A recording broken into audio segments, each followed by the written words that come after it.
Bueno, muy bien, que Dios le bendiga, que el Señor le acompañe en esta.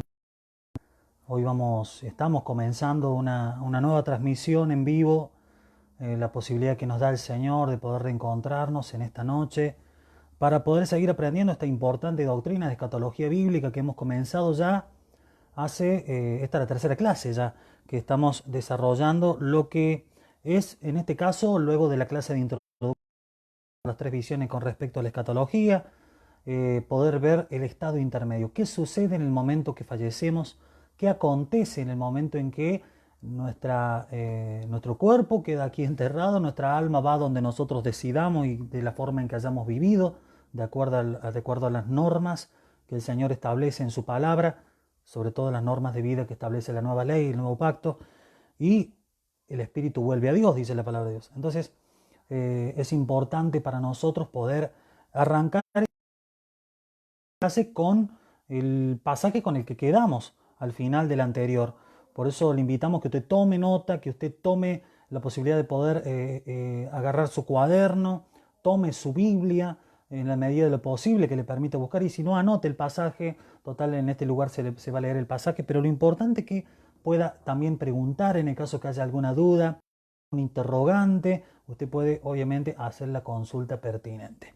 Estamos viendo el estado intermedio, qué pasa con el alma en el momento en que fallecemos hasta el momento en que recibimos el nuevo cuerpo, como dice Corintios, el cuerpo ya glorificado, ese cuerpo que Cristo como la primicia recibió antes que nosotros y que nosotros también vamos a recibir. Hay un pasaje importante, estábamos viendo el pasaje de la transfiguración, estamos viendo un pasaje donde se habla de cuestiones, no digo llamativas, pero sí que nos hacen pensar, nos hacen reflexionar, nos hacen ver claramente algunos detalles del estado intermedio. Si usted puede buscar, yo le doy la cita, en Mateo capítulo 16, desde el 28, hay un pasaje bien interesante. Dice: en verdad os digo que hay algunos de los que están aquí que no probarán la muerte. Jesús le está hablando a los discípulos. Y le dice: hasta que vean al Hijo del Hombre venir en su reino. ¿Sí? Ahora vamos a seguir en el capítulo 17, ¿sí? Donde dice: 6 días después, ¿sí? Jesús tomó consigo a Pedro, a Jacobo y a Juan, su hermano, y los llevó aparte a un monte alto y se transfiguró delante de ellos, y su rostro resplandeció como el sol, ¿sí? Y sus vestiduras se volvieron blancas como la luz, y aquí se les aparecieron Moisés y Elías hablando con él. Vamos a quedar un segundito ahí, ¿sí? Es importante esto, es importante porque Moisés y Elías, recuerde que nosotros habíamos anticipado en la clase anterior de que Moisés y Elías significaban: Moisés por un lado, aquellos que habían fallecido; por otro lado, Elías, aquellos que no habían fallecido. Moisés representa la ley, Elías representa a los profetas. Moisés representa a los judíos y Elías, que era de Tisbe o de Transjordania, representa a los gentiles. Es decir, están representados todas las personas que van a estar en el estado intermedio: aquellas personas que eran judíos, aquellas personas que son gentiles, aquellas personas que vivieron bajo la ley, ¿sí? Y otros que aquellos que vivieron como gentiles, es decir, sin ley, aquellos que, y ambos grupos teniendo comunión directa con Jesucristo. Aquí estamos viendo una escena de lo que está pasando hoy, porque todas las almas de las personas fallecidas están teniendo comunión directa con Jesucristo. ¿Se acuerdan que lo habíamos visto? Aquellos que han fallecido en la fe, aquellos que han muerto creyendo que Jesucristo es el Señor y Salvador de su vida, y han vivido según sus posibilidades, de acuerdo a el nuevo pacto, a través de lo que marca el Nuevo Testamento como conducta de vida. Dice la palabra de Dios que ellos están en la presencia de Dios, no en el cielo, sino en un lugar especial dentro del Hades, esa casa mayor que habíamos visto. Están en un cuarto que se llama, o en un cuarto, un espacio, para que usted me lo entienda, lo que tiene que ver con el paraíso. Es importante esto. Otro dato fundamental es que tanto Moisés y Elías aparecen, se produce una aparición directa, es decir, los discípulos no están viendo una visión, sino que es algo que está pasando en ese momento. Es como si de repente la cortina del estado intermedio se corrió, la ventana se abrió, y nosotros desde otro lugar, en este caso los discípulos, están viendo una escena eterna, una escena que estaba sucediendo en ese momento con los fallecidos en el Antiguo Testamento, y una escena que se repite hoy con todos aquellos que se han incorporado a través de estos siglos, estos 20 siglos, donde están presentes. Qué maravillosa promesa que tenemos como cristianos, Qué consuelo maravilloso, pero un consuelo real, no es una fe basada solamente en palabras, sino es algo que Jesucristo lo demostró de manera física hacia sus discípulos. Por algo le dijo también, ¿no? Le dijo, mucha gente quisiera ver lo que ustedes han visto, como mucha gente quisiera escuchar lo que ustedes han escuchado. Pero bueno, ese es el privilegio que han recibido, por ellos son los fundadores y aquellos que establecieron la iglesia cristiana. Y lo más interesante es que Moisés y Elías no tienen ningún diálogo con Juan, Santiago y Pedro, que son aquellos que están viendo esa tremenda visión. Dice que Moisés y Elías ni siquiera le dirigen la palabra. Es más, los discípulos tampoco le dirigen la palabra. ¿Qué nos está enseñando eso? ¿O qué nos están mostrando? Nos están mostrando que no hay comunicación de los vivos hacia los muertos y de los muertos hacia los vivos, sean cristianos o no. No existe esa comunicación, no existe la invocación de los vivos hacia los muertos. Y no, nosotros no tenemos ninguna inferencia en poder que una persona que esté en el paraíso vaya a la gehenna o al lugar de condenación, ni al revés tampoco, que salga del lugar de la condenación o de la horrenda expectación de juicio, como dice la palabra de Dios, y vaya a salvación. No se puede hacer, aunque hoy hay religiones que enseñan lo que se le llama las reuniones o misas por los muertos, es decir, orar para el alma de una persona que ya ha fallecido, cuando la palabra de Dios, si usted lee una versión católica o una versión evangélica, porque para que usted me la entienda rápidamente, son diferentes traducciones de la Biblia, va a entender que eso no es posible, que eso es prohibido por Dios y que en ningún momento se produce algo. Eh, Qué tremendo, ¿no? Qué verdad, qué enseñanza, qué importante que es lo que estamos viendo. Y representan Moisés y Elías todo lo que hemos visto, ¿no? Algo completo y ambos eh, de manera directa y de manera equilibrada. Ambos tienen comunión. No aparece uno y tiene comunión y aparece el otro como para que dé el sentido de, bueno, los judíos son más importantes o los gentiles son más importantes. No, ambos aparecen en el mismo momento con Jesús y tienen comunión al mismo tiempo y de la misma manera. Dice que están hablando entre ellos de lo que habría de venir. Tremendo, tremendo. Bueno, este pasaje habla claramente con respecto al mundo invisible. Este versículo habla claramente de este mundo que no podemos ver, pero que es real. Tan real como esa visión que tiene el siervo de Elías cuando dice, ábrele los ojos. El siervo de Eliseo le dice, abre los ojos para que pueda ver. Y el siervo de Eliseo pudo ver los carros de fuego, el ejército de Dios a favor del pueblo de Israel. Bueno, es un mundo que está, pero que está presente, pero nosotros no podemos verlo. Y esto es maravilloso. Vamos a ver Lucas capítulo 23, versículo 43, un pasaje muy importante porque vamos a repasar ese diálogo corto, sencillo, pero muy importante y trascendente para nosotros estudiando esta doctrina del estado intermedio, estudiando este tema, este tópico que es escatología, la doctrina de los últimos tiempos. Fíjese lo que dice Lucas 23, 43, dice, entonces le dijo, hablando de Jesús, en verdad te digo, hoy estarás conmigo en el paraíso. Acá hay tres cosas que tenemos que ver. Ya citamos este versículo en la clase anterior, usted lo recordará. Tres cosas. Le dice, en verdad te digo. Cuando Jesús decía en verdad te digo, le está diciendo, te voy a decir algo que es algo muy importante. De cierto te digo, en verdad te digo. Son expresiones como diciendo, atención, luz roja, bocina de alarma. Es decir, algo está por pasar en esta declaración. Porque no estaban solos ese hombre crucificado con Jesús. Había sacerdotes, había escribas, había maestros de la ley, había soldados romanos, había autoridades romanas escuchando ese diálogo, escuchando esa declaración de Jesús. Estaba la madre de Jesús, estaba algunos de las seguidoras de Jesús, dice, y algunos seguidores también de Jesús a lo lejos viendo el momento de la crucifixión, dice el Evangelio de Juan. Y fíjese lo que le dice Jesús, le dice, de verdad te digo, hoy, eso habla de tiempo. No le dice mañana o dentro de un tiempo vas a estar en el paraíso o vas a irte al purgatorio primero y después. No, le dice hoy tiempo. Está marcando el tiempo que se va a producir eso. Hoy estarás conmigo. Estar habla de que él puede tener una conciencia de autopercepción. Ese preso arrepentido que habla con Jesús tiene un concepto de que él se va a poder identificar que él va a estar en un lugar. Eso es concepto de autopercepción. Le dice conmigo, eso habla de compañía y comunión. Es decir, no va a estar solo en ese lugar nuevo que puede resultarte que es nuevo y que no lo conoces. No, vas a estar conmigo. Y le dice cuál es ese lugar. Le dice en el paraíso. Y esto es maravilloso porque nos deja todos estos mensajes, ¿sí? Primero que es una declaración directa de Jesucristo, su última prédica en la tierra. Antes de resucitar, su última prédica, ¿sí? y es tan breve pero tan concisa que le da una esperanza cierta, porque ese mismo día que el Señor falleció, ese preso arrepentido estuvo con Él en el paraíso. Y esa es la promesa que nosotros como cristianos tenemos ante el fallecimiento de parientes, de amigos, de seres queridos. Si han muerto en el Señor, si han fallecido en el Señor, ellos podrán decir lo que enseñamos en la anterior clase. ¿Se acuerda? Que la puerta del Hades no podrá resistir cuando Cristo lo llame. ¿Para qué? Para ser resucitado. Aunque ya están disfrutando, están probando un adelanto de lo que van a disfrutar ya con el cuerpo glorificado, reinando y con nosotros compartiendo ese reino físico aquí en la tierra, porque la palabra dice en Apocalipsis 1:7 que reinaremos sobre la tierra, ¿sí? Así que Él ha diseñado esa promesa para nosotros. Maravilloso, ¿no? Muy interesante, ¿sí? Hoy estarás conmigo en el paraíso. Vamos a ver un pasaje muy fundamental. Usted puede dejar su pregunta, usted puede aportar su duda, porque seguramente, como dijimos al comienzo de ver esta materia, va a haber preguntas, va a haber muchas veces confusiones que aún habiéndonos criado en el camino del Señor, y lo digo en primera persona porque yo también sigo aprendiendo, sigo viendo y sigo corrigiendo cosas que seguramente se nos dicen, y muchas veces debemos tener la sustancia, como dice la palabra de Dios, de lo que dice la palabra, de lo que dice correctamente interpretada.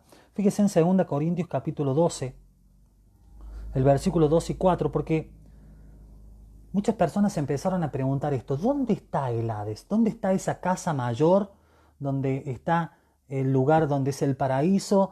¿Dónde está el Gehenna o lugar de tormento? ¿Dónde está? Y bueno, hay un pasaje que parece indicarnos dónde está, pero no se adelante. Mirámosle.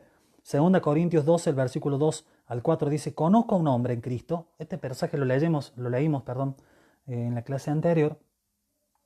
Pero hoy vamos a ver algunos elementos que no logramos ver. Conozco a un hombre en Cristo que hace 14 años, no sé si en el cuerpo, no sé si fuera del cuerpo, Dios lo sabe.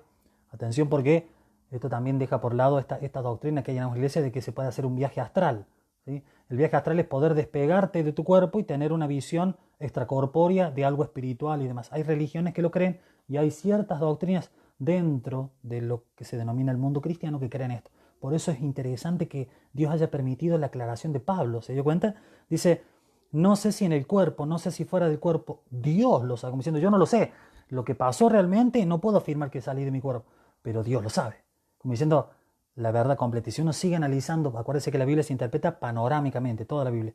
Nunca la Biblia da la idea de que nosotros podemos separarnos de nuestro cuerpo.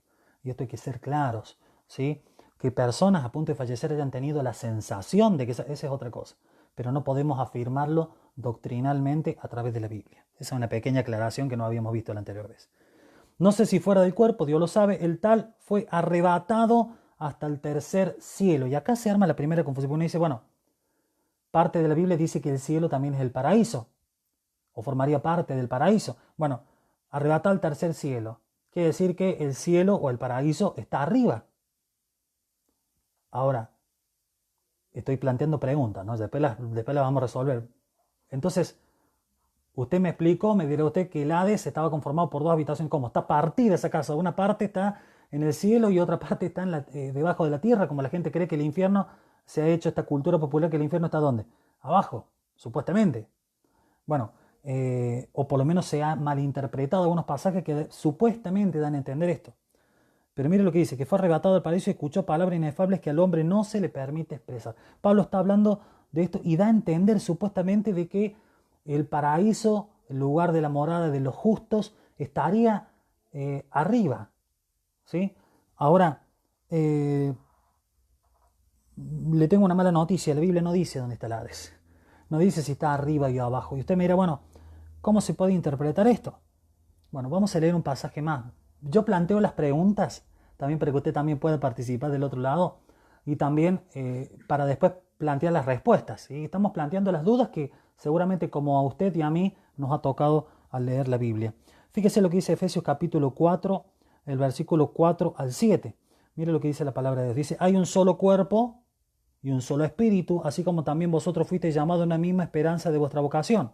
Un solo Señor, una sola fe, un solo bautismo, un solo Dios y Padre de nosotros. Y fíjese lo que dice más abajo. Dice, versículo 8. Dice, por tanto, dice, cuando ascendió a lo alto, llevó cautiva una hueste de cautivos, ¿sí? Y dio dones a los hombres. Esta expresión ascendió, ¿qué significa? Dice Pablo, sino que él también descendió a las profundidades de la tierra. Ahora, ¿qué se ha entendido? Lo que le acabo de decir. Cuando la gente ha leído ese pasaje, sin el conocimiento del griego, sin el conocimiento del hebreo, del contexto en el que Pablo está hablando y qué significan esas expresiones en el siglo I, ha dicho, listo, paraíso arriba, Hades abajo y a otra cosa mariposa, ¿sí? Hablando en criollo. Esa es la conclusión que se sacó. Ahora, ¿qué quiere decir ese pasaje? Bueno, mirándolo en el griego original, lo que está enseñando ese pasaje es que cuando dice, vamos a repasarlo, ahora lo vamos a leer ya entendiendo lo que va a significar. Mire, dice en el versículo 8, dice, por tanto, dice, cuando ascendió a lo alto, llevó cautiva una hueste de cautivos. Primera interpretación incorrecta. ¿Qué es lo que piensa la gente? ¿Sí? Dice, por lo tanto, dice, cuando ascendió a lo alto. ¿Sí? Ahora, uno dice, bueno, pero la Biblia dice que Jesús ascendió. Sí, pero ¿dónde están los cautivos que llevó? Si supuestamente eso es literal. Dice que Jesús ascendió solamente él solo al cielo, según Hechos capítulo 1, versículo del 9 al 11. Quiere decir que se nos cae una versión de lo que está hablando ahí. Quiere decir que está queriendo decir otra cosa. ¿Sí? En el griego original dice, porque dice, en este pasaje dice, llevando cautiva la cautividad. ¿Escuchó, no? En esta versión de la Biblia de América dice, llevando cautiva una hueste de cautivos. Y se me entran a llenar la cabeza de preguntas. No, llevó cautiva a la cautividad. Y usted mira, ¿cuál es la cautividad? Bueno, eso lo explica la misma Biblia, porque ¿quién interpreta la Biblia sino la Biblia? La Biblia dice que en el momento de la visión con Juan, en el la llave del Hades y de la muerte, la cautividad del hombre era la muerte, porque la muerte es la consecuencia del pecado, de la separación de Dios. Entonces, ¿qué es lo que está diciendo aquí? Que él llevó cautiva la cautividad, sí, a través del triunfo en la cruz del Calvario, en el momento de ascender, está hablando del triunfo victorioso de Cristo sobre la muerte, porque no está ascendiendo como un cuerpo muerto, sino como un cuerpo vivo, glorificado, resucitado, y está ascendiendo desde nuestra visión, o de la visión de los discípulos. Pero también lo vamos a ver a eso. ¿Asciende al cielo en una nube? Sé que lo estoy llenando de preguntas, pero bueno, ahí aportamos una respuesta ya. Una respuesta de que no llevó cautivo a los cautivos. No llevó, cautiva una hueste de cautivos, sino que llevó cautiva a la cautividad. Usted mira, bueno, parece un mejún que ahí no. Llevó cautiva a la cautividad. ¿Cuál es la cautividad de los hombres? La muerte como consecuencia del pecado. Eso significa que no llevó cautivo a nadie. ¿Por qué digo esto? Porque hay gente que ha interpretado que esos cautivos que lleva Jesús son los muertos en el Antiguo Testamento.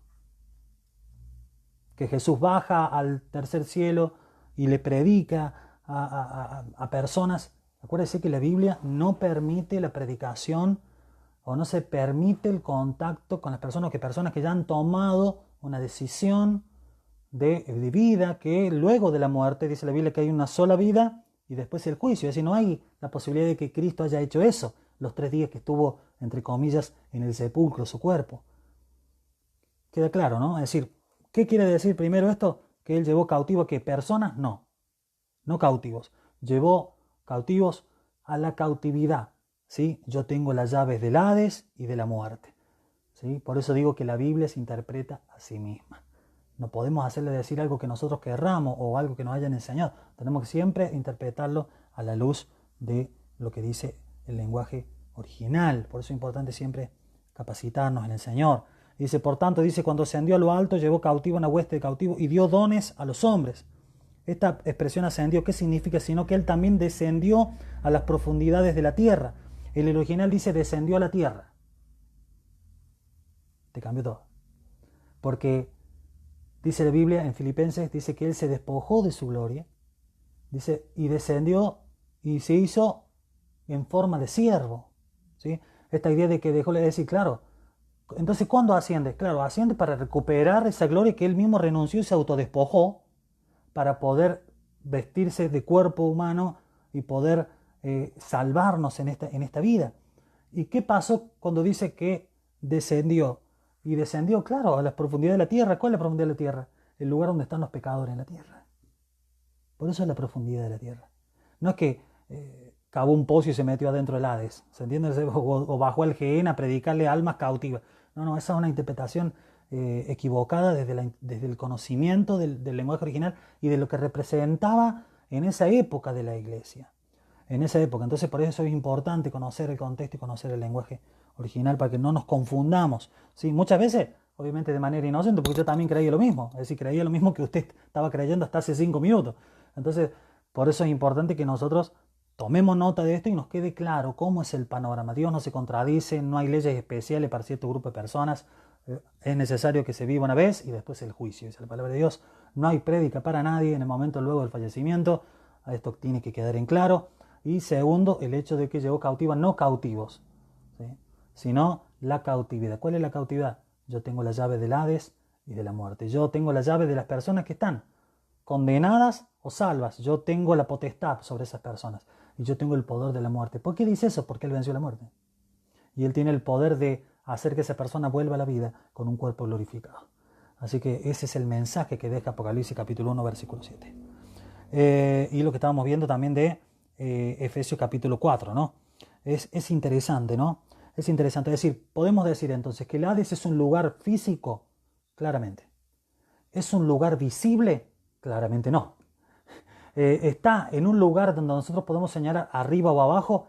No, no podemos señalarlo de una manera geográfica. Usted si pediría la dirección del Hades le pondría en calle sin número, ¿no? Es decir, no hay forma de identificar. ¿Que existe? Existe. ¿Que hay almas reales? Hay almas reales. Y sobre todo, el ser más real del mundo. Cristo dijo al preso en Lucas 23, le dijo, yo voy a estar con vos en el paraíso. Es decir, mayor garantía de que es un lugar físico si él tiene un cuerpo físico. ¿Cómo no va a ser un lugar físico? Ahora, Dios no nos ha permitido conocer dónde está ese lugar. El Hades, entendiendo, acuérdese, con las dos habitaciones. El Gehenna por un lado, donde hay una horrenda expectación de juicio, dice la palabra de Dios, y por el otro, el lugar de los salvos, aquellos que están siendo, acuérdese lo que era, ¿no? Consolados, sanados, siendo enjugada su lágrima, siendo metida esa lágrima para adentro, proceso de sanidad interior, espiritual, completo, real, bíblico, no el que nos vendieron en otro tiempo. No, una sanidad interior real, completa, que el mundo, y me atrevo a decir tampoco la iglesia puede andar de manera plena, porque no estamos viviendo en esa era. Para eso Dios diseñó esa época, ¿sí? En el estado intermedio, entre el momento que morimos y el momento que nosotros resucitamos, ¿sí? Es importante lo que estamos viendo, ¿no? Es importante, ¿sí? La clave es importante, no habla de un lugar subterráneo. ¿Se acuerdan lo que dijimos? No que baja a las partes más bajas de la tierra. No se está refiriendo a que el Hades o el Gehenna, una de las habitaciones, esté en el profundo del infierno. Esto es una idea católica. El catolicismo siembra todo esto y lo desarrolló en la Edad Media. Un ejemplo del pensamiento medieval católico es la Divina Comedia. Aquellos que han estudiado en el secundario de Divina Comedia, el infierno estaba abajo de la tierra y había diferentes niveles de infierno. Ese es el concepto católico que hay con respecto al infierno. Algo muy, muy, muy distinto de lo que marca la palabra de Dios, ¿no? Es interesante también tener en cuenta de que en el Antiguo Testamento no se refería a la palabra Hades, yo le invito a que usted lo anote esto, sino que a una palabra hebrea que se llama Seol. Seol.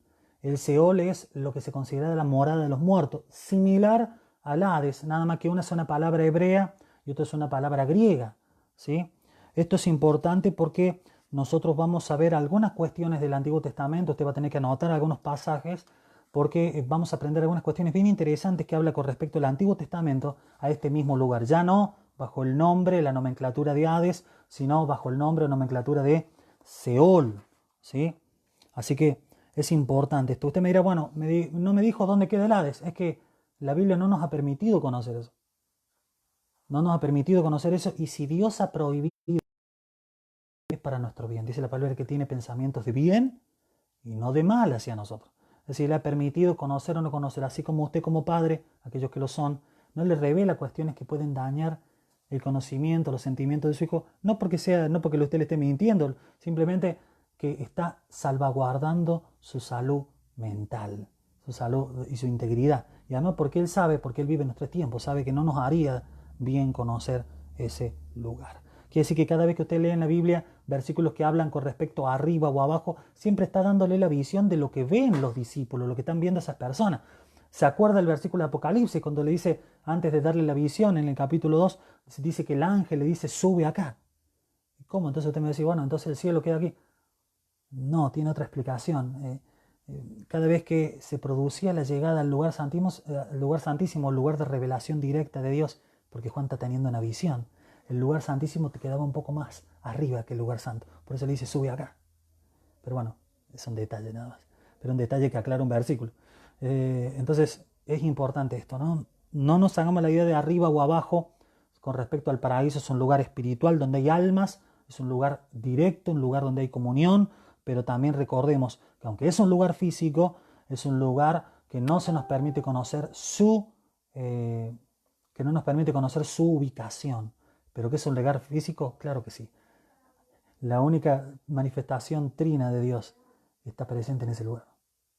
Así que es un lugar físico. ¿Sí? Vamos a ver Hechos capítulo 1 del 9 al 11, un pasaje maravilloso. ¿Sí? Dice, ahora voy a cambiar la versión, vamos a leer en este caso la Biblia textual. Usted, por favor, busque la Biblia textual como aplicación tanto en App Store o en Google Play. Puede encontrarla de manera gratuita, completa, con comentarios y todo. Yo le invito, es la mejor versión en español junto con la Biblia de las Américas. Es importante que usted tenga lo mejor, ¿sí? Si usted le pregunta a un carpintero, va a querer el mejor martillo. Si usted quiere interpretar la Biblia, necesita la mejor Biblia. Esto no tiene nada que ver con teología, otra cosa, simplemente con esto, ¿sí? Fíjese lo que dice Hechos 1, 9 y el versículo hasta el 11. Dice, y dicho esto, fue alzado, hablando de Jesús, viéndolo ellos, y una nube lo ocultó de sus ojos. ¿Dónde subió al cielo en una nube?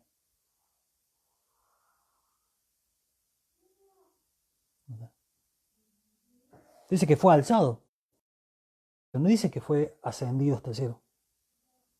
Y una nube lo ocultó de sus ojos. Dice que una nube lo ocultó de sus ojos. Y mirando fijamente al cielo, eso ya es una actitud humana. No es una revelación directa de lo que la Biblia quiere enseñar sobre esta doctrina. Y mirando fijamente al cielo mientras él se iba, se le presentaron dos varones con vestidura blanca. Atención con esto. Y les dijeron, varones galileos, ¿por qué estáis mirando al cielo? Este Jesús que fue tomado de vosotros al cielo, fíjese, vendrá de la manera como lo contempláis, ir al cielo.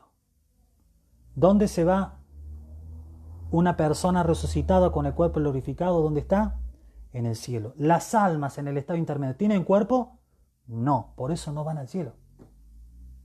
Por eso aquellos que celebran las bodas del Cordero tienen que tener cuerpo glorificado. Por eso se tiene que producir el rapto antes, para que se produzca la resurrección de los muertos salvos, tengan un cuerpo glorificado y puedan ir a las bodas del Cordero. Si no, un alma no come. Un alma no bebe el vino que prometió el Señor en la Santa Cena, que dije, y no tomaré este vino hasta que esté con vosotros en el reino de los cielos. ¿Y qué va a estar en el reino de los cielos? Celebrando ¿qué? La boda del Cordero. Para celebrar una boda, para comer en una boda, para tomar en una boda, tienes que tener cuerpo. Por eso Jesús le está mostrando que está yendo al cielo, pero para dejar afirmada esta verdad. Las personas que han resucitado y son de Cristo y son de Él y van a tener un cuerpo glorificado, entonces ascienden al cielo. Esto nos afirma más claramente que ahora, en el estado intermedio de las almas, solamente hay almas con Él. No hay personas con cuerpo. ¿Sí? ¿Se entiende lo que quiero decir?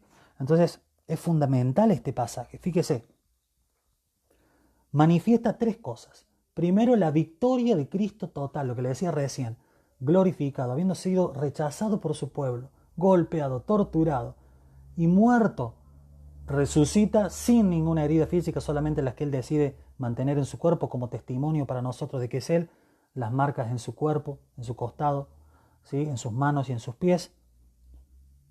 También nos está enseñando algo poderosísimo de lo escatológico. Lo que le señalan los dos varones que se le aparecen, le dice, de la misma manera o bajo la misma forma, así va a ser su regreso.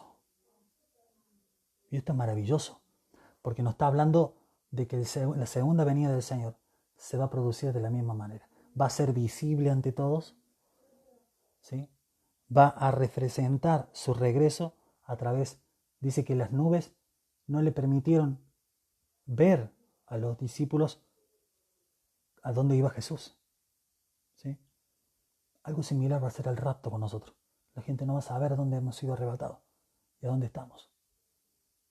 Es decir, de la misma manera que el Señor es raptado, quitado de la visión natural y humana de los discípulos en ese monte, de la misma manera va a regresar al mismo monte de los olivos, va a poner sus pies de nuevo y va a marcar el final de los 7 años de tribulación, marcando el final de la era como tal que lo conocemos, marcando el comienzo de su reinado físico por 1000 años literales en la tierra. Qué maravilloso, significa que Él ascendió de esa manera, no porque el cielo esté arriba o esté más al costado, sino para enseñarle la misma manera que Él iba a volver, de una manera real, con un cuerpo físico, iba a regresar. Y también marcando y enseñando que solamente aquellos que tengan cuerpo glorificado, luego de que hayan resucitado en el momento del rapto, van a compartir con Él las bodas del Cordero. Así que es fundamental, es maravilloso. ¿Sí? Esto es un anticipo profético que hace el mismo Jesús en su ascensión de cómo va a volver. Por eso aparecen estos ángeles y dicen, varones Galileos, de la misma manera, de esa misma manera, de una manera instantánea va a producirse eso y van a aparecer los cuerpos glorificados. ¿Sí? En este caso ya no solamente Cristo, sino también nosotros, dice Pablo. Es decir, quiere decir que nosotros también apareceremos y seremos transformados a una, dice 1 Tesalonicenses capítulo 9. Maravilloso, ¿no? Qué tremendo. Es decir, el anticipo de su primera ida es el anticipo de su nueva vuelta, es decir, de su segunda venida. Qué tremendo, cuántos datos nos aporta con respecto a esto, ¿no? Ahora vamos a ver Apocalipsis 1:7, porque es el pasaje que venimos hablando y es fundamental, ¿sí? Fíjese lo que dice, he aquí viene con las nubes y todo ojo lo verá. Fíjese que el que está escribiendo es el mismo que lo vio ascender, ¿no? Y él le anticipa en el comienzo de la revelación final de Apocalipsis, le anticipa esto, le dice, he aquí viene, hablando de Jesús, con las nubes. ¿Sí? Fíjese que no hay una referencia a un lugar físico, simplemente dice que lo vamos a poder asociar, ¿sí? Como a nuestra mirada humana estaría bajando, ¿sí? Su cuerpo glorificado, ¿sí? Y todo ojo lo verá. Eso se llama un versículo tecnológico, es algo que no se podía aplicar en el siglo I. En el siglo I no había internet, no había Facebook, no había redes sociales, no había nada. Es decir, la única forma que se cumpliera esto es que se produjera en estos tiempos. Y no hablo de este año, no hablo de este tiempo, pero sí en tiempos donde existiera la tecnología para que una persona desde China, de Kuala Lumpur, pueda ver a una persona bajando del cielo bueno, cometo también un error teológico al decir bajar del cielo, pero manifestándose en Jerusalén. Es decir, solamente a través de la tecnología, ¿sí? Solamente a través, por eso se llaman versículos tecnológicos, versículos que expresan cuestiones que solamente tienen un cumplimiento en el futuro, no en el siglo I, sino en el futuro. Y también a aquellos que los traspasaron, y harán lamentación por él todas las tribus de la tierra. Tremendo, cuando dice todas las tribus de la tierra está hablando no de las tribus israelitas, sino que está hablando de las tribus en el sentido, está hablando de las tribus israelitas, no está hablando de las naciones, eso quería decir. ¿Sí? Y aquellos que lo traspasaron, ¿sí? ¿Quién los traspasaron al Señor? ¿Quién lo condenaron? Los israelitas. Usted mira, bueno, pero la Biblia señala que hay un avivamiento de los judíos en el momento en que aquellos, cuando se produce el reinado del anticristo, los 7 años de la tribulación y gran tribulación, está en lo correcto. Pero solamente 144.000 creen, de una nación que hoy tiene 60 millones. Así estamos hablando claramente de que es un avivamiento, porque hay muchos judíos que no creían en Jesús como el Mesías que se convierten. Claro, eso sí, lo dice la Biblia. Ahora, no imaginemos una nación totalmente convertida y recibiendo a Cristo de una manera directa como nosotros esperaríamos. Acuérdense que esto es claro, ¿no? Se cumplió en la primera venida, los suyos vino y los suyos no le recibieron. Bueno, cuando venga de nuevo, habrá personas que harán lamentación en Israel por ver a Cristo y darse cuenta que sí era el Mesías. Sí era el Mesías que tenían que creer, que no tenían que esperar a otro, que todas las profecías en Isaías, en Ezequiel, en Zacarías eran cumplimiento de Jesucristo y que ellos lo rechazaron. Así que es fundamental, ¿no? Esto es importante. Hablábamos hace un momento de que la palabra Seol es la palabra hebrea que representa Hades en el Nuevo Testamento. ¿Se acuerda que lo vimos recién? Y es algo fundamental, es algo muy importante. ¿Por qué? Porque Pedro cita este pasaje de Salmo 16:10 en Hechos capítulo 2, versículo 27. Lo cita y habla con respecto a esto, ¿sí? Habla de que el Seol, toma un ejemplo del Seol y utiliza la palabra Hades, ¿sí? A eso me refiero básicamente, ¿sí? Fundamental, claro que sí. Tremendo, sí. Porque ya desde el Antiguo Testamento el Señor estaba anticipando el destino de las almas, de los justos, pero también de los injustos. Acuérdese la promesa que nosotros hemos visto, ¿sí? No permitirás que tu justo vea corrupción, ni que su cuerpo quede en el Seol. Esta idea de que no quedará en el Hades, ¿sí? Hablando de que el Señor también estuvo en el Hades en el momento en el que estuvo muerto físicamente, ¿sí? Eso es importante. Bien, vamos a ver algunos pasajes, aquí yo los tengo escritos, ¿sí? Así que no hace falta buscarlos aquí. Pasajes que parecen dar a entender de que el Seol y el Hades en sí mismo no representan lo que estábamos viendo hasta ahora. Por eso vuelvo a plantear otro momento de instancia donde se plantean preguntas, pero obviamente van a ser resueltas en esta clase. Fíjese lo que dice el Salmo 6, versículo 5. Dice, porque en la muerte no hay memoria de ti. En el Seol, ¿quién te alabará? Y usted me dirá, bueno, se me cayeron todas las medias, porque me acaba de decir que voy a tener comunión directa con Dios. Que si guardo mi santidad y preservo y cumplo la palabra de Dios, la ley del amor del Nuevo Testamento, voy a estar con el paraíso del Señor. Y acá dice que supuestamente ese lugar no me voy a acordar de Dios. Y que supuestamente en el Seol nadie lo alaba. Bueno, acá vamos a aclarar el primer pasaje. Citamos el pasaje y vamos a explicarlo para que no queden cabos sueltos. ¿Qué quiere decir esto? Que nosotros en el estado intermedio, mientras estemos en el Seol, no vamos a poder alabar junto con el pueblo que está presente en la tierra. ¿Y esto qué pone en claro? Que los santos no están conviviendo con nosotros de manera almática mientras nosotros estamos aquí en la tierra. No es que acá al lado está un pariente mío y acá atrás está mi tía.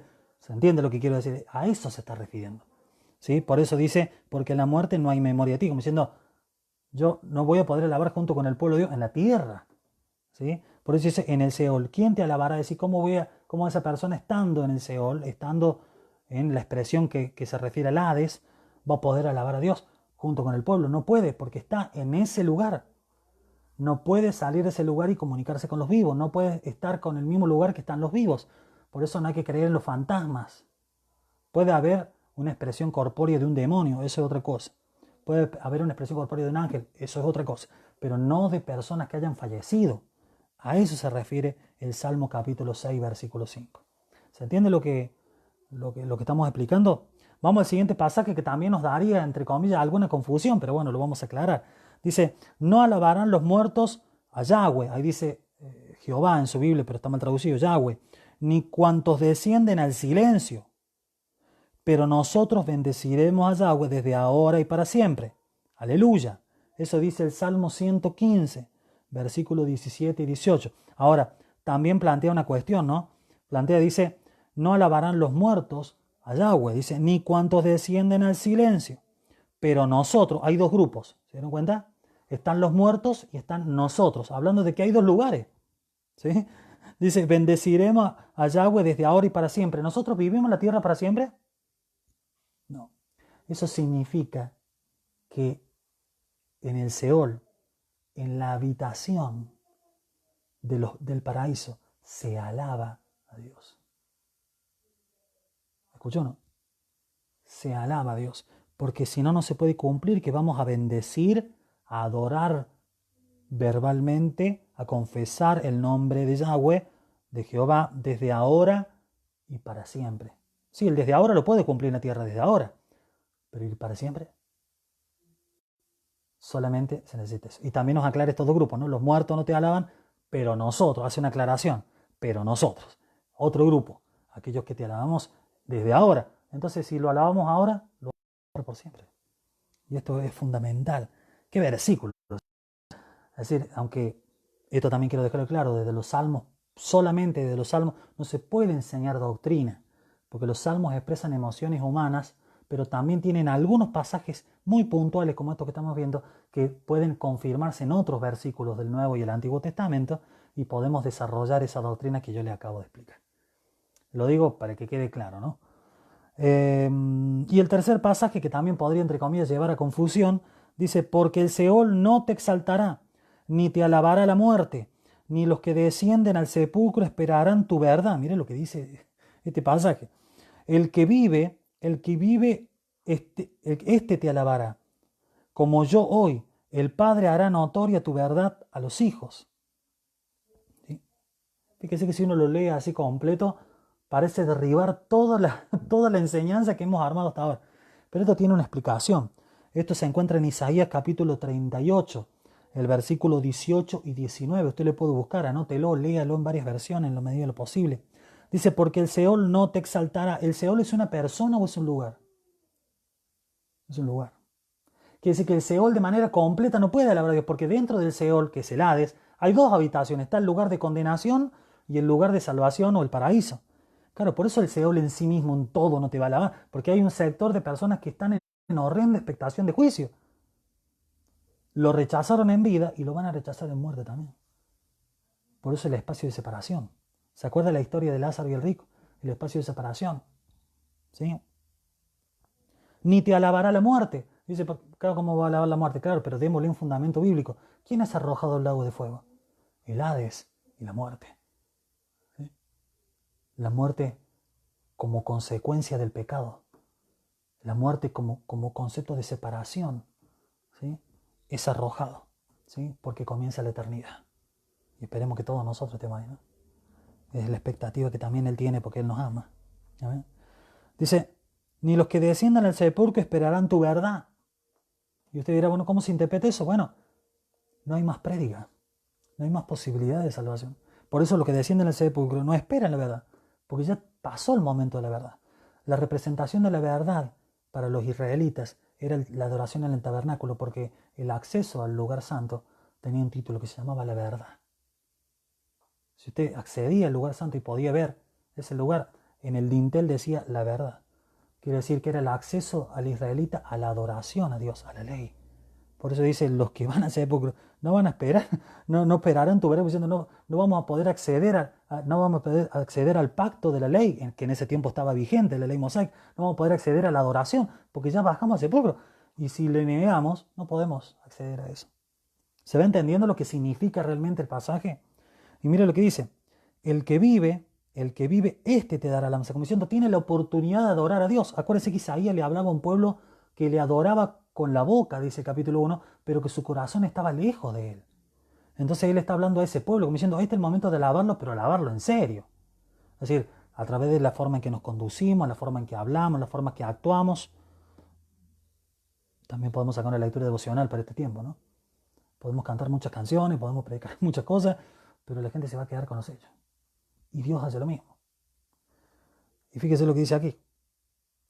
Como yo hoy, el Padre hará notoria tu verdad a los hijos. Qué tremendo pasaje. Eso está en Isaías 38, 19, 18 y 19. Tres pasajes que si uno los lee en la Biblia, de repente parecen destruir, entre comillas, todo este castillo que hemos construido de verdades, de versículos. Pero bueno, tenían una explicación mucho más sencilla.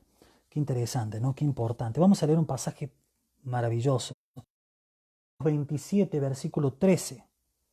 Hay una promesa maravillosa. En la propia ley, antes de la gracia, antes de la venida de Cristo, antes de su muerte y resurrección, ya había una promesa maravillosa, trascendente, poderosa y que usted necesita conocer, que usted necesita ver en este tiempo. Usted vaya buscando el versículo. Acuérdese que tenemos el chat activo para que usted pueda mandar su mensaje, mandar su pregunta. Aquellos que tienen el teléfono propio, particular mío, pueden enviarlo al WhatsApp también para poder responderle a las dudas. Así que es fundamental. Mire lo que dice la Biblia textual. Fíjese la versión de Biblia textual. ¿Sí? En Números 27, versículo 13, perdón. Dice,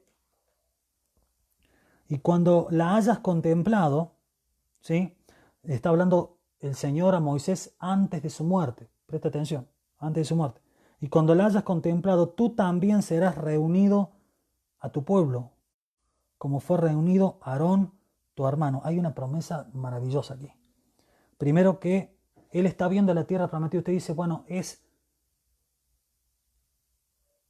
fracasó Moisés.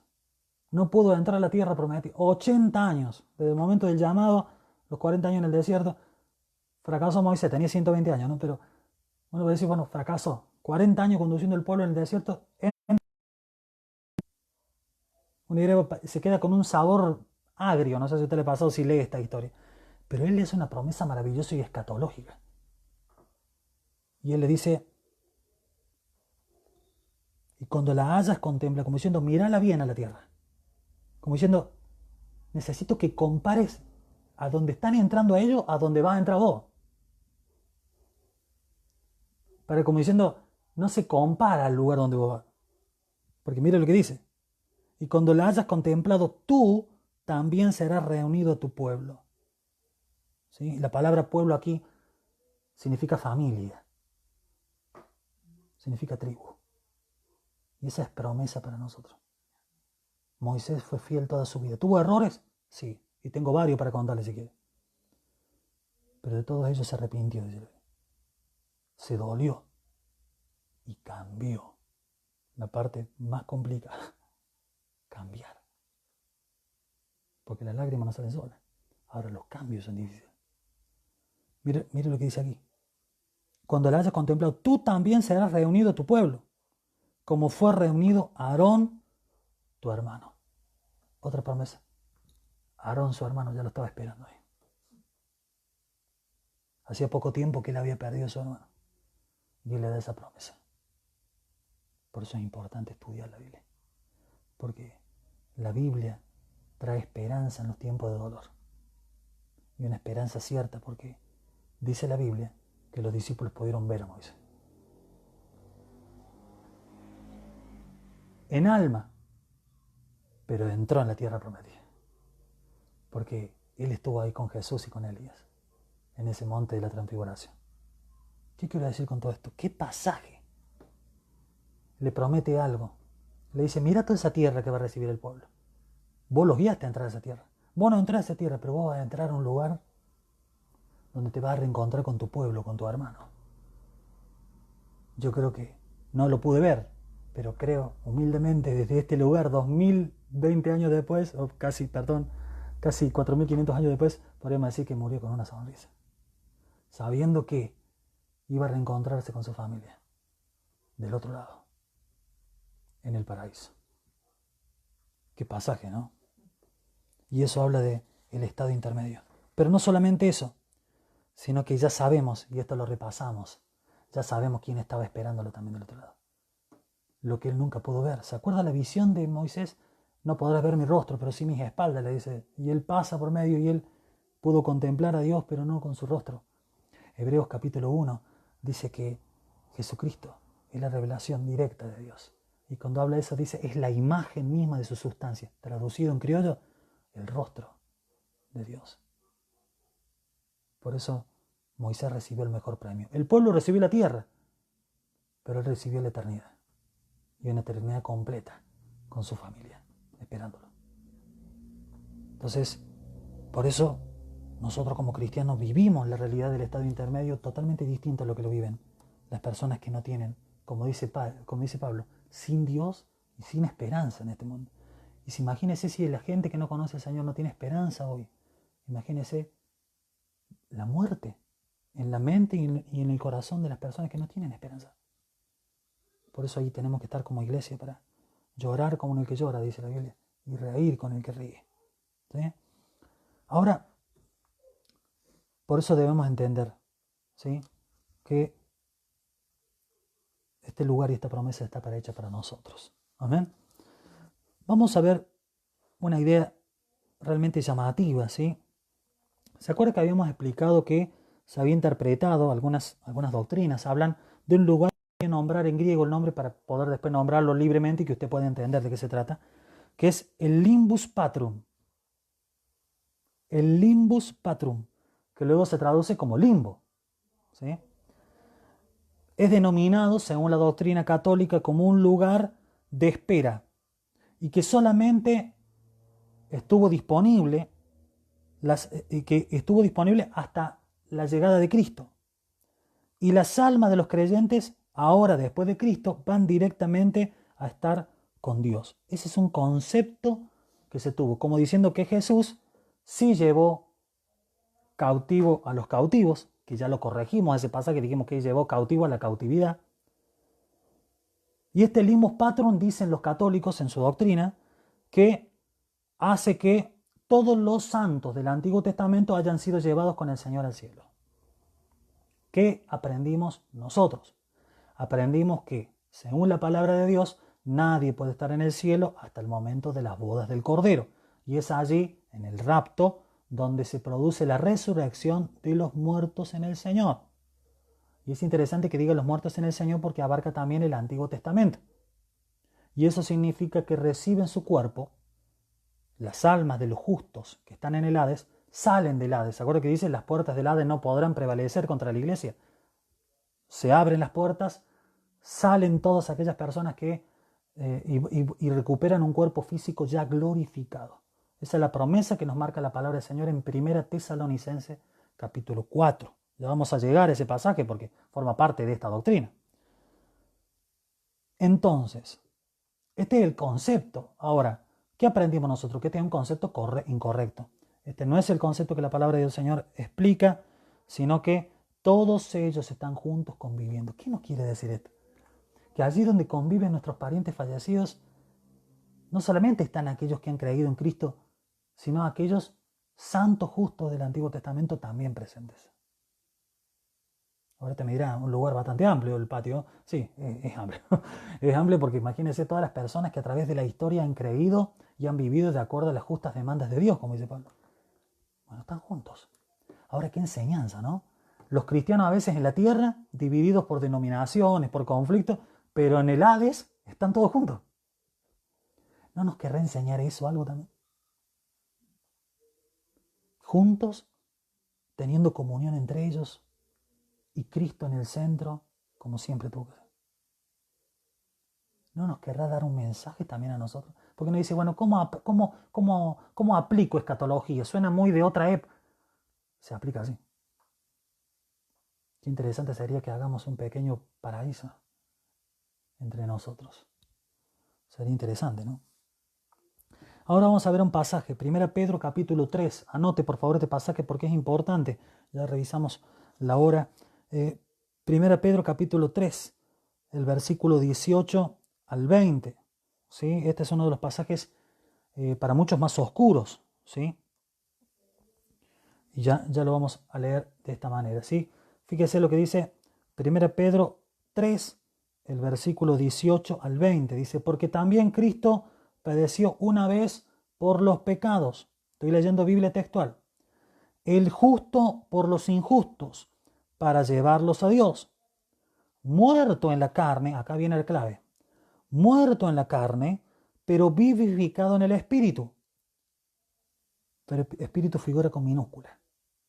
Pero bueno, ya vamos. Versículo 19. En el cual también fue y proclamó a los espíritus encarcelados, que en un tiempo desobedecieron cuando la paciencia de Dios aguardaba ansiosamente, en días de Noé, siendo preparada el arca, en la cual unos pocos, esto es 8 personas, fueron salvadas a través de agua, la cual también es figura de cómo el bautismo ahora os salva, no como eliminación de la suciedad de la carne, sino como respuesta de una buena conciencia a Dios mediante la resurrección de Jesucristo. Usted me dirá al otro lado, ¿y esto con qué se come? Bueno, vamos despacio. Mire lo que dice el versículo 18. Dice, porque también Cristo padeció una vez por los pecados, el justo por los injustos, para llevarlos a Dios. Y la clave está en el 19, donde dice, en la parte B del 18, dice, muerto en la carne, pero vivificado en el espíritu. Cuando la palabra espíritu figura en minúscula, no habla con respecto al espíritu de Dios. Usted mira, bueno, el hebreo griego no tiene mayúscula y minúscula, tiene razón. Pero es un concepto que se incorporó cuando se tradujo a lo que se llama lenguaje vernáculo de la Biblia, algo que empezó en el siglo V con la Vulgata latina de Jerónimo. Se le empezó a incorporar lo que son las mayúsculas y minúsculas para identificar si el concepto dentro de ese contexto se refiere al espíritu de Dios o al espíritu del mundo o al espíritu humano. ¿Se entiende la aclaración? En este caso, la aclaración que hacen los hermanos que traducen la palabra, la Biblia textual, ponen muerto en la carne, pero vivificado en el espíritu con minúscula, hablando del espíritu humano. ¿Qué aprendimos de Jesús? Que Jesús era 100% hombre, de la doctrina, 100% hombre, que tuvo un alma, cuerpo y ¿qué más? Un espíritu. Quiere decir que muerto en la carne, pero vivificado, vuelto a la vida en el espíritu, es decir, con el cuerpo glorificado, en el cual también fue y proclamó a los espíritus encarcelados. ¿Qué pasó aquí? Se declara el reinado de Cristo sobre los espíritus encarcelados.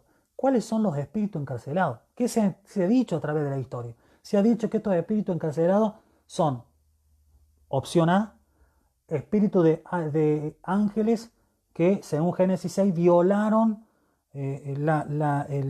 se relacionaron con seres humanos, para que usted me lo entienda claramente.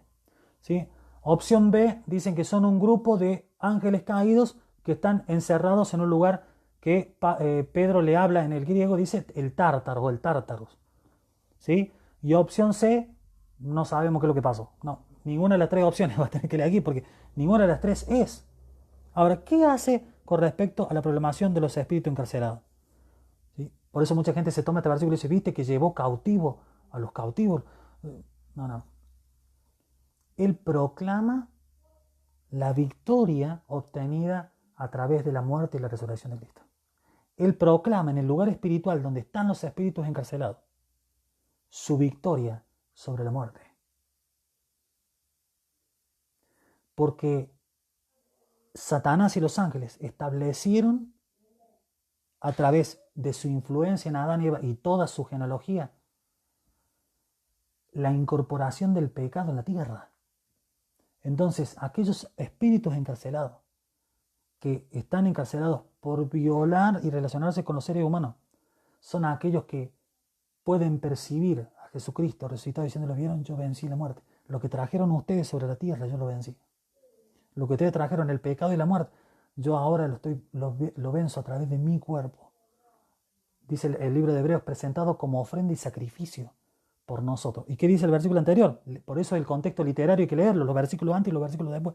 Dice, porque también Cristo padeció una vez por los pecados. Fíjese, por eso no podemos interpretar otra cosa de lo que nos dice el contexto. El justo por los injustos, para llevarlos a Dios. Muerto en la carne, pero vivificado en el espíritu. Es decir, estaba muerto en la carne. ¿Pero qué? Pero el espíritu estaba vivo. En ese momento, él proclamó a los espíritus encarcelados. ¿Qué proclamó? Su victoria. ¿Me da un minuto para explicarlo del contexto? Cada vez que un rey vencía a otro, en la época de Pedro, cada vez que un emperador lograba conquistar una victoria, armaba su carro triunfal sobre la avenida Pía, la avenida principal que tenía Roma, y detrás de él, ¿sí? Detrás de él tenía en primer lugar lo que los romanos le llamaban los espíritus encarcelados. ¿Me suena? Que eran todas aquellas naciones, uno de cada etnia, uno de cada provincia que había sido conquistada, y caminaban atados detrás del carro triunfante del emperador. ¿Sí? Y algo maravilloso pasaba atrás de ellos. ¿Sí? Aquellos que eran recibidos como ciudadanos romanos, ¿le suena? Y con palmas en las manos, eran los recibidos como ciudadanos del reino. Quiere decir que esta es la imagen que ve Pedro, que visitó, según los arqueólogos, un par de veces Roma, aunque no fue el Papa, que algunos dicen. Eso le estaba enseñando. Él está diciendo, eso estaba pasando. Él fue a proclamar eso. Él fue a mostrar su victoria. ¿Y de dónde podemos afirmar todo esto? Porque la Biblia tiene que tener varios versículos. Claro que sí. Colosenses dice que él proclamó públicamente triunfando sobre ellos, hablando de los espíritus demónicos, triunfando sobre ellos en la cruz del Calvario. Y su victoria fue pública. Y cuando habla de la expresión victoria pública es una expresión romana. ¿Y a qué se refiere esa victoria pública? A eso que le acabo de relatar. El conquistador, el emperador, el rey con su carro triunfante. Atrás, los que habían sido los espíritus encarcelados, aquellos que iban a ser dominados por el emperador. Y atrás, aquellos que eran recibidos como ciudadanos del reino. ¿Sí? vestidos de blanco, con sus palmas en las manos, igual que nosotros, que esa visión que tiene Juan en el Apocalipsis, cuando dice, y miré para otro lado y había millones de millones, todos vestidos de blanco, con palmas en las manos, ¿sí? Adorando al Rey que llegaba. Contexto para poder entender la Biblia. Eso es lo que está pasando en ese versículo, ¿sí? No está hablando de que hay un lugar que se llama Limbus Patrum y ahí Cristo fue y rescató personas. No, el contexto, había un contexto literario y un contexto histórico que aclaraba qué quería decir Pedro, ¿sí? Qué maravillosa que es la Biblia, ¿no? Qué maravilloso, que cómo nos ministra, cómo nos hace pensar, ¿sí? Cómo nos hace reflexionar y cómo nos hace aprender sobre todas las cosas, ¿sí? Ahora, es maravilloso lo que el Señor enseña, ¿no? ¿Sí? Y pone un ejemplo ahí, dice, lo compara con la época de Noé, ¿sí? Noé no se convirtió en nadie. ¿Quién se puede convertir de los espíritus encarcelados aún viendo la victoria que está? Nadie. Es tan claro como eso, ¿sí? Tenemos, bueno, leímos ya Efesios 4, 8 al 9, vamos a ir adelantando porque lo vimos ya, que es cuando hablamos de llevó cautiva la cautividad, ya lo vimos, ¿sí? ¿Sí? Enseñan que Cristo liberó a los santos del Antiguo Testamento, algo que ya vimos que es incorrecto, ¿sí? Hay que acordarse de eso, ¿no? Acuérdense que cuando decimos arriba, abajo, no es la misma mentalidad. Acuérdense que estamos hablando con un Dios que se manifiesta en tres manifestaciones personificantes, Padre, Hijo y Espíritu Santo, que vive en tres tiempos. Es decir, ya con eso estamos muy lejos nosotros de poder entender dónde está, ¿sí? El Hades, esa habitación mayor y quien contiene el paraíso y el Gehenna, ¿sí? Y vamos a ver, capaz que el último pasaje, no tengo la conciencia de aquí de la hora, Mateo 27 del 51 al 53. Con respecto a Mateo 27 del 51 al 53, que es el último pasaje, ¿sí? Que es muy importante, ¿sí? Que es fundamental, ¿sí? Que vamos a ver en esta noche, ¿sí? Que vamos a ver en esta noche. Recuerde, usted puede dejar su pregunta, usted puede dejar su comentario, usted puede, bueno, referirse a todo lo que tiene que ver con lo que estamos viendo en esta noche. Muy bien, tenemos Mateo capítulo 27 del 51 al 53. Mire lo que dice aquí, dice, y aquí el velo del santuario fue rasgado en dos, de arriba abajo, y la tierra fue sacudida y las rocas fueron partidas, ¿sí? Y los sepulcros fueron abiertos y muchos cuerpos de los santos que habían dormido fueron resucitados. Y saliendo de los sepulcros después de la resurrección de él, después de la resurrección de Cristo, entraron en la santa ciudad. Siempre cuando se dice santa ciudad es Jerusalén. No, usted no tenga dudas. Y se aparecieron a muchos. Bueno, usted me dirá, ¿qué pasa aquí? ¿Sí? Hay dos eventos que son llamativos con respecto a esto, ¿sí? Dice que se rompe el velo del santuario. Esta vez es muy profundo, pero me toma unos minutos, ya nos hemos pasado, son 40 minutos a la hora 21. Le ruego 2 minutos más para poder explicar esto. El santuario, si usted lo miraba al templo, ¿sí? Usted puede ver claramente algo que está hablando con respecto. Te dice que el velo estaba colocado entre el lugar santo y el lugar santísimo. Al lugar santísimo, hasta el momento de la proclamación del reino de Dios, como dice Lucas 16:16, es decir, mientras se vivió bajo la ley, Dios había establecido que el lugar santísimo estaba dividido por ese velo, que tenía un cierto grosor, que tenía unas ciertas características, ¿sí? Se rasga el velo. Uno cuando piensa en velo, piensa en el velo que se pone las mujeres de la cabeza. Así, no piensa en eso, era una estructura, una cortina muy gruesa. Cuando Jesús muere, se produce un terremoto y se rasga el velo del santuario, ¿sí? ¿Sí? Esto está, si uno sigue leyendo la palabra de Dios en lo que resta del Nuevo Testamento, va a entender claramente de que hace una referencia directa de lo que dice Hebreos, ¿sí? Que ahora podemos acercarnos confiadamente al trono de gracia, podemos encontrar el oportuno socorro. Es decir, ya no hay una diferencia entre gentil y judío, sino que ahora somos todos, dice Pablo, hechos un solo cuerpo por medio de su cruz. Ahora estamos unidos, ¿sí? Podemos seguir en esto, pero no me quiero extender. Y dice, y los sepulcros fueron abiertos y muchos cuerpos de los santos que habían dormido fueron resucitados. Ahora uno dice, a ver, ¿volvieron las almas de las personas? Dios permitió que volvieran las almas de las personas del Hades, en este caso del paraíso, porque dice que eran santos. Fue el único momento, ¿sí? Algunos le ponen el título de alteración teológica, es el único momento donde Dios, en su infinita soberanía, que es tranquilo que Dios para hacer algo no nos va a pedir permiso ni lo tiene a mí, pero Él lo puede hacer porque Él es el dueño de todo. Él dice que Él es, yo soy la resurrección, le dijo Jesús, yo soy la vida. Y además no era la primera vez, Lázaro ya había resucitado de esa manera. Su espíritu, su alma estaba en el paraíso y de repente el Señor le dijo, Lázaro, ¿y qué hizo el alma de Lázaro? Le va a obedecer al dueño de su alma, que es Cristo. Y estos santos hicieron lo mismo. Ahora, ¿qué impacto habrá sido para Jerusalén ver santos fallecidos caminando por las calles? ¿Y esto qué significa, Merote? Es un anticipo de lo que va a pasar en su segunda venida.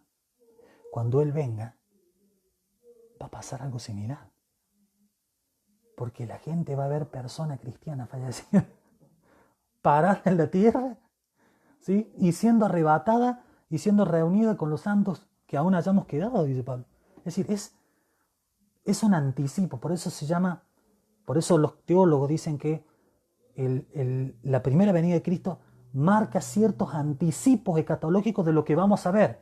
Cuando hablo de anticipo escatológico explicado en griego sería como un anticipo, eso se llama tipo en la Biblia, como un tipo de lo que va a pasar. ¿Se entiende lo que quiere decir? Es como un símbolo, así como acá no resucitaron todos los santos que habían fallecido en Jerusalén, pero resucitaron a algunos para que como testimonio, como diciendo, ojo que esto pasó de verdad, ¿eh? Y va a pasar ahora ya no en una muestra, ahora de manera mundial. Y esa es la promesa para nosotros, que los muertos en Cristo van a volver, ¿sí? Así como ese velo se rasgó y es símbolo de que todos podemos accesar a la presencia del Padre, también la resurrección de esos santos, algunos que resucitaron en el momento que Cristo murió, la muerte de Cristo también produce para nosotros resurrección. Es decir, sin esa muerte nosotros no tendríamos esta esperanza que tenemos de la resurrección de nuestro cuerpo. Aunque el alma de nuestros parientes cristianos, de nuestros familiares, de aquellas personas que hayan muerto en la fe, están disfrutando y siendo sanados psicológicamente y siendo enjugadas sus lágrimas, ¿sí? La plenitud va a llegar completa a través de cuando reciban su cuerpo glorificado. Y pase la escena parecida a lo que vieron aquellos que estuvieron en Jerusalén ese día. Terremoto, oscuridad, alguien muriendo en el Gólgota y gente volviendo a la vida. Todo un resumen del ministerio de Cristo. Qué profundo, cuánto podríamos quedarnos acá, pero no hay más tiempo. Simplemente vimos hasta aquí. Si esta palabra, si esto que hemos visto te ha ministrado, te ha hecho reflexionar en tu camino, que puedas regresar a Dios. No podemos regresar literalmente en el sentido de que Él está en todos lados, eso es cierto, pero podemos regresar moralmente a Dios. Podemos reconocer que todos somos pecadores, incluso el que te habla. Todos somos pecadores y hemos sido destituidos de la gloria de Dios, pero Él estableció un camino. Como dice Pedro, Él estableció un camino de la paz que Él construyó a través de la gracia entre el cielo y la humanidad. Él construyó ese camino con la sangre de su propio Hijo, entregándolo para que la puerta se abra, para que el velo se rasgue, para que ahora todos podamos acceder al lugar santísimo, el símbolo de la comunión con Él. Ahora todos podemos volver a la vida como esos santos. Ahora todos tenemos esa promesa. Así que yo te invito en esta noche y nos despedimos con una pequeña oración. Padre, te damos gracias en esta noche por lo que hemos visto. Tú eres el dueño de todas las cosas.